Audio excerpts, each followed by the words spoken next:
need to make one more point before I pass the microphone over here. And that is that all that is happening in the United States of America, too, in that first Tuesday after the first Monday in November of this even number year, guess what? You get to be part of history. Because I think this coming Tuesday, we are going to see a historical event. The 2008 elections had barely closed. I don't think the inauguration had even taken place yet. And I got a call in my office from a young man I had never met, and he asked if he could meet with me. And I said, sure. And he came in the office, and he said, hi, my name's Todd Young. I want to run for Congress. Will you help me? That was a long time ago. That was a long time ago.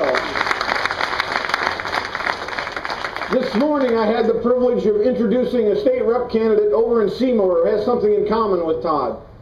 They're both Marines. Now you may have learned, you may know, that no one is ever referred to as an ex-Marine or a former Marine. They're always a Marine.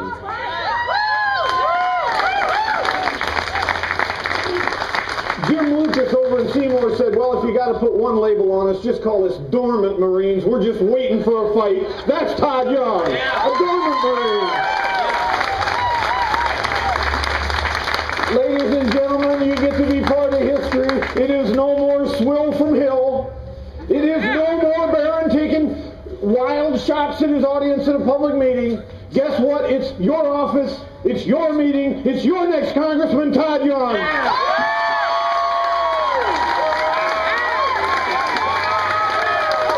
Thank you. Thank you. Thank you so much.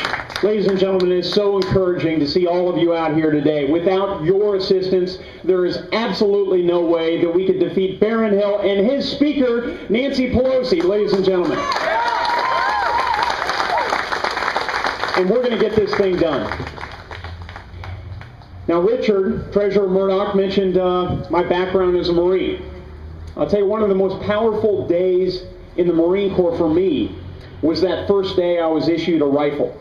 I'll never forget going up to the armory and approaching the young sergeant behind the counter, and he put out his arm, and I was grabbing the M16, and he wouldn't let go. He looked me in the eye and he said, sir, you're going to return that rifle in better condition than you found it, because that's a Marine Corps way.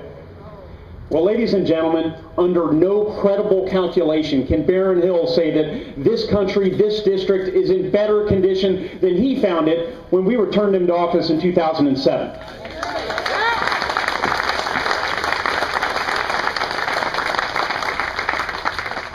The unemployment rate in Indiana in 2007 was 5%. It's been stuck in neutral above 10% for months now. Now, ladies and gentlemen, with his votes for stimulus, for the cap-and-trade energy tax, for the government takeover of health care, this economy remains in the tank, and it's not looking very good moving forward. We are not creating private sector jobs, and Barron Hill bears a large measure of responsibility. Yes, he does. Now, I'm preaching to the choir here. You've been calling Barron Hill's office. You've been talking to him time and again, trying to get him to change his votes. But what sort of response do we receive? He tells us it's his congressional office. He makes the rules. Well, ladies and gentlemen, it is time we disabuse him of that notion.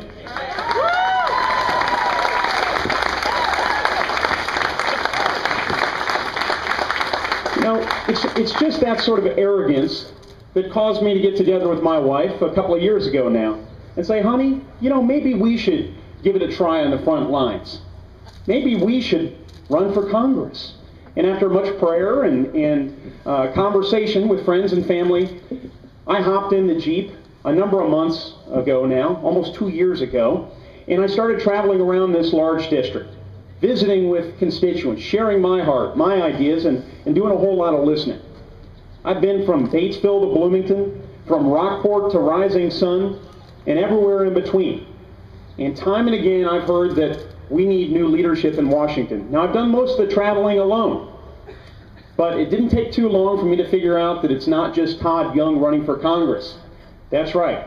There are people all around this district who fear for the future of their country, Richard, who know that we can do better, who understand what made this country great, and who want to make a significant difference, and they're stepping up. Many of them are right here today, and I thank you all.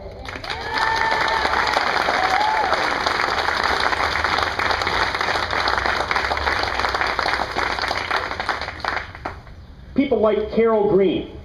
I met Carol at a recent town hall meeting that we were holding, your town hall meeting, in New Albany, Indiana.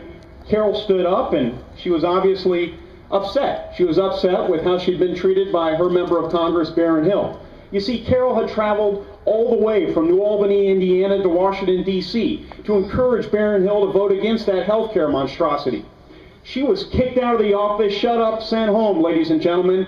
She's now part of the team. This is her campaign.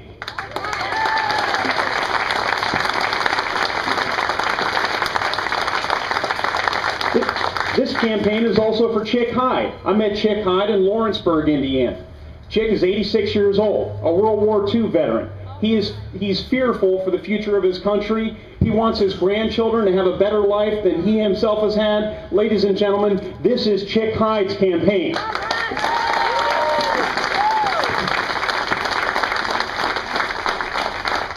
This campaign is theirs, it's ours, it's for all those Americans who fear for their country and who think that we can keep this the greatest nation on earth. Amen. Ladies and gentlemen, I will never forget that first day getting my rifle issued to me as a Marine. And I pledge to you that if I receive your vote and the votes of a majority of people in the 9th Congressional District, when it's my time to leave this office, I will be able to look all of you in the eye and say with a certain large measure of integrity that I did everything I could to ensure that we're leaving this country, this district, better than we found it. God bless you all. Let's get it done on election night.